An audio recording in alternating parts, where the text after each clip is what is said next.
সারা পৃথিবীর বান্দা বান্দীদের শুনিয়ে দিলেন, ওরে আমার বান্দারা তোমরা শুনে নাও আল্লাহ রাব্বুল আলামিন কত সুন্দর করে বলছেন, ওয়াল্লাযীনা ইয়াকুলুনা রাব্বানা সরিফ আন্না আযাবা জাহান্নাম।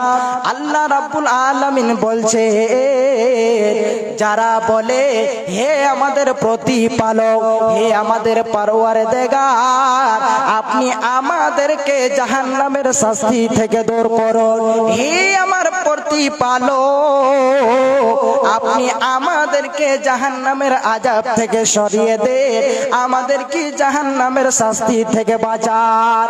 কেন না ইন্না আযাবাহা কানা গরামা, নিশ্চয় জাহান্নাম হলো ভয়াবহ বিপদজনক, ভয়াবহ খাতারনাক। ইন্নাহা সাআত মুস্তাকাররা ওয়া মুকামা। আল্লাহ বলে নিশ্চয় সেটা অর্থাৎ জাহান্নাম বসবাস স্থান স্থল হিসাবে খুবই নিকৃষ্ট, খুবই জঘন্য। হে বাচ্চারা আমার, এখান হতে বোঝা যাচ্ছে রহমানের বান্দা ওরা, আল্লাহ রাব্বুল আলামিনের বান্দা হলো ওরা যারা একদিকে যেন রাত্রে আল্লাহর ইবাদত করে এবং অন্তরে আল্লাহ বলে ভয় রাখে যে আল্লাহ আমাদের কোনো ভুল এবং আলস্যের কারণে ধরে যেন না বসে। এই জন্য ওই সমস্ত মুমিন বান্দারা আল্লাহর কাছে যেন জাহান্নাম থেকে পরিত্রাণ চায়, জাহান্নাম থেকে পানা চায়। তাহলে হে ভাইজান আমার, আমাকে আপনাকে জাহান্নাম থেকে পরিত্রাণ চাইতে হবে এবং আল্লাহ রাব্বুল আলামিনের ইবাদত করতে হবে।